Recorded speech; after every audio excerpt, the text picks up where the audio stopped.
வணக்கம் நண்பர்களே. ஆதி பாரதி சீரியல் செம பரபரப்பாக போயிட்டு இருக்குன்னே சொல்லலாங்க. பரபரப்பான கட்டத்தில் பவானி நீங்கள் நினைக்கிற மாதிரி நல்லவ இல்லை. உங்கள் சித்தியாக இருந்தாலும் நீங்கள் அம்மா மாதிரி அவங்கள பார்த்துக்கிட்டீங்க. ஆனால் அவங்க அந்த அன்புக்கு தகுதியானவங்க இல்லை. அவங்க என்னை பிளான் பண்ணி ஹோட்டலுக்கு வந்து என்னை வர வச்சு என்னை தப்பான ஒரு கேஸில் வந்து சிக்க வச்சு என்னை அவமானப்படுத்த பார்த்தவங்க இந்த பவானி. இந்த பவானி எதையோ ஒரு மர்மத்தை மறைச்சிட்டு இருக்கான்னு மட்டும் எனக்கு தெரியுது. நீங்கள் நினைக்கிற மாதிரி இவங்க நல்லவங்க இல்லை அப்படின்னு வந்து பவானியின் முகத்திரையை கிழிச்சு நம்ம ஆதிக்கிட்ட வெளிப்படுத்துகிறாங்க நம்ம பாரதி. இந்த சைடு பார்த்தோன்னா துரை உயிரோடி தான் இருக்காங்க அப்படின்னு வந்து துரையை வர வைக்கிறாங்க.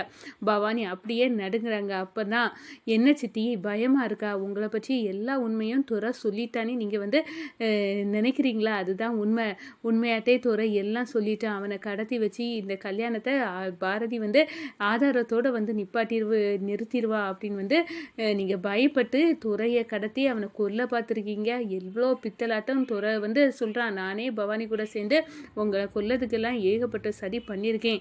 அவளுக்கு உடந்தையாக இருந்திருக்கேன். ஆனால் இப்போ சொல்கிறேன் பாரதி நல்லவங்க அப்படின்னு வந்து என்கிட்ட சொன்னான் சித்தி அப்படின்னு சொல்லினா அப்படியே நடுங்கு போகிறாங்க. ஒயே மித்ரா ஒன்றை பற்றியும் இந்த துறை வந்து சொல்லியிருப்பானே அப்படின்னு வந்து சொல்லினா அப்படியே நடுங்குறாங்க. நீங்கள் ரெண்டு பேரும் சேர்ந்து என்னையும் பாரதியும் பிரிக்க பண்ண சதி எல்லாமே போட்டு படைச்சிட்டா. இந்தாங்க வாங்கிக்கோங்க சித்தி அப்படின்னு வந்து ஒரு அடியை வந்து நம்ம பவானியை அடிக்கிறாங்க. இந்த பாருங்கள், இதுக்கு மேலே நான் உங்களை சித்தின்னு நினைக்க கூட நீங்கள் தகுதி இல்லைங்க அப்படின்னு வந்து துறை வந்து என்கிட்ட சொல்லிட்டான். இனி வந்து நான் உங்களை எதிரியாக தான் பார்க்குறேன். என்னையும் பாரதியும் பிரிக்கிறதுக்கு நீங்கள் யார் சித்தி அப்படின்னு வந்து அந்த இடத்துல சொல்லி நம்ம பவானியை ஓரங்கட்டுறாங்க நம்ம ஆதி. அதை பற்றி தாங்க இந்த வீடியோக்குள்ளே பார்க்க போகிறோம். அதுக்கு முன்னாடி சேனலுக்கு லைக் அண்ட் சப்ஸ்கிரைப் பண்ணுங்கள் ஃப்ரெண்ட்ஸ். பக்கத்தில் இருக்க பெல் ஐக்கானையும் கிளிக் பண்ணுங்கள். அப்போ தான் நான் போடுற ஒவ்வொரு வீடியோவும் நோட்டிஃபிகேஷனாக உங்களுக்கு கிடைக்கும். வாங்க ஃப்ரெண்ட்ஸ் வீடியோக்குள்ளே போகலாம். ஃபஸ்ட்டு எடுத்துடனே பார்த்தோம்னா சும்மா அதிரடியான பரபரப்பு கட்டம் அப்படின்னே சொல்லலாங்க. பரபரப்பான கட்டத்தில் தான் நம்ம பாரதி வந்து ஆதிக்கிட்ட வந்து சொல்கிறாங்க, உங்கள் அன்புக்கு வந்து தகுதியானவங்க இல்லை இந்த பவானி வந்து நீங்கள் நல்லவங்கன்னு நினச்சிட்டு இருக்கீங்க. அவளை மாதிரி கேட்டு கெட்டவங்க யாருமே கிடையாது. அது ஏன்னா என்ன ஹோட்டலுக்கு நம்ப வச்சு வர வச்சு என்னை அவமானப்படுத்த பார்த்தவ இந்த பவானி. துரை ஹோட்டலில் தான் இருக்கான் அப்படின்னு வந்து ஏஐ மூலமாக ஒரு சவுண்டை வந்து உருவாக்கி அதை கேப்சர் பண்ணி உருவாக்கி துரை பேசுகிற மாதிரி பேசி என்னை ஹோட்டலுக்கு வர வச்சு என்னை அவமானப்படுத்தி ஒரு கேவலமான பழியை தூக்கி போட்டு என்னை உள்ளகத்தில் பார்த்தது வேற யாரும் கிடையாது, இந்த பவானி தான் அப்படின்னு வந்து அந்த இடத்த நீங்கள் எவ்வளவோ இந்த பவானி மேலே அன்பு வச்சுருக்கீங்க. நீங்கள் அவங்கள அம்மாவாட்டு தான் பார்க்குறீங்க.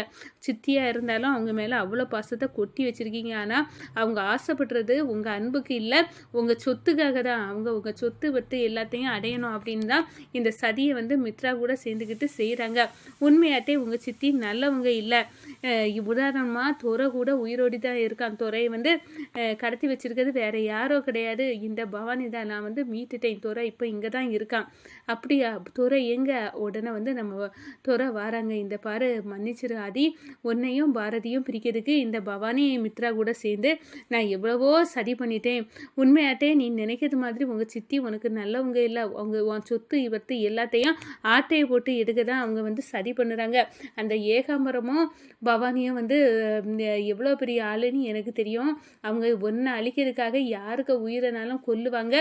அப்படி தான் என்னை வந்து கொன்னாங்க.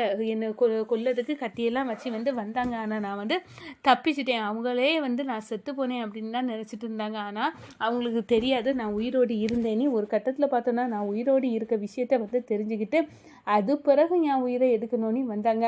இப்படிப்பட்ட ஒரு பேய பணத்துக்காக உன் பணம் அடையிறதுக்காக என்ன வேணாலும் செய்வாங்க இப்படிப்பட்டவங்க. இப்போ கூட அவங்க இப்படியிலேருந்து தான் நான் தப்பி வந்திருக்கேன். நான் இப்போ இந்த உண்மையெல்லாம் சொல்லி மன்னிப்பு கேட்கட்டா நான் மனுஷனே இல்லை அப்படின்னது துறை வந்து திருந்திட்டாங்கன்னு சொல்லலாம். நம்ம ஆதிக்கிட்டேருந்து மன்னிப்பு கேட்குறாங்க.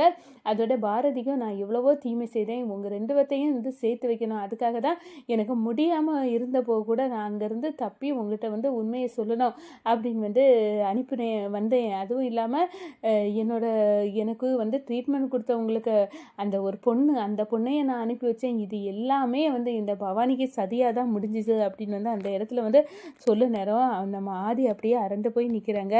என் கண்ணே நான் சந்தேகப்படுறது சொன்னது மாதிரி இருக்குது. என் சித்தி ரொம்ப நல்லவங்கன்னு நினச்சேன். ஆனால் என் சொத்துக்காக இப்படியெல்லாம் என் வாழ்க்கையில் வந்திருக்காங்க. என்னையும் பாரதியும் பிரிக்க இவங்க யார் அப்படின்னு அந்த இடத்துல கோவப்படுறாங்க. இதோடி விடக்கூடாது துறை, இப்போவே என் சித்திக்கிட்ட அவங்க கண்ணு முன்னாடி ஒன்றை நிப்பாட்டி அவங்கள ஒரு வழி பண்ணணும் அப்படின்னு அழைச்சிட்டு போகிறாங்க. நம்ம பாரதியும் போகிறாங்க. அப்போ தான் சித்தி அப்படின்னு சொன்னார், என்ன ஆதி, என்ன விஷயம், இனி நாங்கள் இங்கே தான் இருக்க போகிறோம் அப்படின்னு சொன்ன உடனே ரொம்ப சந்தோஷப்படுறாங்க.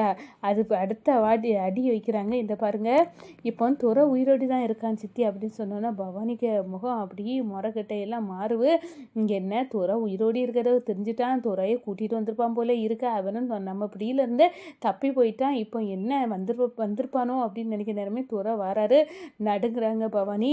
மித்ரா உனக்கும் சாக்காக இல்லையா அப்படின்னு கேட்க நேரம் நம்ம மித்ராவும் அப்படியே நடுங்கிறாங்க. ஒரு கட்டத்தில் எல்லா உண்மையும் தெரிஞ்சுட்டு, இதுக்கு மேலேயும் நான் விட போகிறதில்ல, நான் முட்டாள் இல்லை, என் பாரதியை பிரிக்கிறதுக்கு சித்தி உங்கள் அம்மா மாதிரி தான் நான் பார்த்தேன், அதுக்கு பிறகு நீங்கள் இவ்வளோ சரி பண்ணியிருக்கீங்க, அதையும் துறையும் கொன்னு அந்த பழியெல்லாம் தூக்கி போடலாம் அப்படின்னு என்னென்ன இதெல்லாம் உண்டோ எல்லாமே பண்ணியிருக்கீங்களே அப்படின்னு அந்த இடத்த சொல்லிட்டு, இப்போ நல்ல வேலை துறை சாகலை, உயிரோடு தான் இருக்கான், இப்போ அவன் திருந்திட்டான், ஆனால் என் கூட இருந்தே குழி பறிச்சா உங்களை சும்மா விடலாமா சித்தி, என் சொத்து பத்துக்கு தானே இந்த வெறியும் அடிச்சிருக்கீங்க அப்படின்னு அந்த இடத்துல ஒன்று போட்டுறாங்க. இதெல்லாம் பேசிட்டு இருக்க நேரமே நம்ம பவானி வீட்டில் கதவெல்லாம் டப் டப் டப்னு சத்தம் கேட்குது. யார் அந்த ரூமுக்குள்ள அடைச்சி வச்சிருக்கா, ஒன்றும் புரியலையே என்ன பவானிக்கு இது அப்படின்னு அந்த இடத்துல ஏதோ ஒரு மர்மம் இருக்கு. ஆதி, நீங்கள் இங்கே பவானியை காட்டுங்க, நான் அந்த ரூமில் போய் என்ன நடக்கும்னு இப்போ பார்த்துட்டு வரேன் அப்படின்னு நம்ம பாரதி அங்கே போகிறாங்க. கதவை தட்டுற அந்த ரூமை துறக்குறாங்க. அங்கே தான் தன்னோட மாமியார் சாரதாமாவை பார்த்து அரண்டு போகிறாங்க. அவங்க வந்துட்டியா பாரதி அப்படின்னு சொன்னால், என்னம்மா நீங்கள் இங்கே இருக்கிறீங்க, நீங்கள் உயிரோடு தான் இருக்கீங்களா, இதுக்கு எல்லாமே காரணம் இந்த பவானி தான், அந்த பவானி என்னை இத்தனை வருஷமாக இந்த ரூமுக்குள்ளே அடித்து வெளி உலகம் தெரியாமல் ஆக்கிட்டா, என்னையும் என் பையன் ஆதியையும் பிரிச்சுட்டா, அந்த பழியெல்லாம் தூக்கி ஓ மேலே போட்டா, நல்ல வேலை கடைசி நேரத்தில் இப்போ கூட என் பையன் உன் கழுத்துலேயே தாலி கட்டிட்டான், அந்த மித்ரா கழுத்தில் தாலி கட்டலை அப்படின்னு சொன்னோன்னா அப்படியே அரண்டு போகிறாங்க. ஓடி வராங்க. இந்த பாரு ஆதி, உங்கள் அம்மா உயிரோடி தான் இருக்காங்க. என்ன, எங்கள் அம்மா உயிரோடி தான் இருக்காங்களா?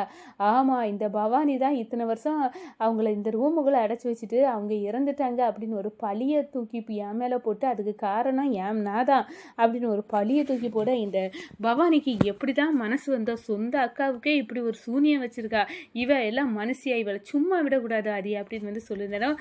சித்தி, இவ்வளோ கீழ்த்தரமான ஒரு வேலையை பார்த்துருக்கீங்க, நான் சித்தின்னு கூட சொல்ல தகுதி இல்லை, ஒரு அக்காவை இத்தனை வருஷம் அடைச்சி வைப்பாங்களா அப்படின்னு சொல்லு நேரம். ஆமாடா, நான் ஆசைப்பட்டதெல்லாம் உன்னோட சொத்து பத்துக்கு தான், அதுக்கு அடையிறதுக்காக தான் நான் இவ்வளோ அலைஞ்சேன் அப்படின்னு சொல்ல நேரம்.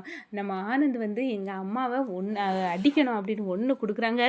அம்மா, எதுக்குமா இந்த சொத்து பத்து, இதுக்கு இவ்வளோ ஆசைப்பட்டு நீங்கள் ஆதி அண்ணாவுக்கு எவ்வளோ பெரிய துரோகத்தை, எவ்வளோ பெரிய தண்டனையை கொடுத்துருக்கீங்க, அவங்க அம்மாவை இத்தனை வருஷம் ரூமுக்குள்ளே அடைச்சி வச்சு கஷ்டப்படுத்திருக்கீங்களே அப்படின்னு அந்த இடத்துல மிரண்டு நிற்கிறாங்க. ஆனால்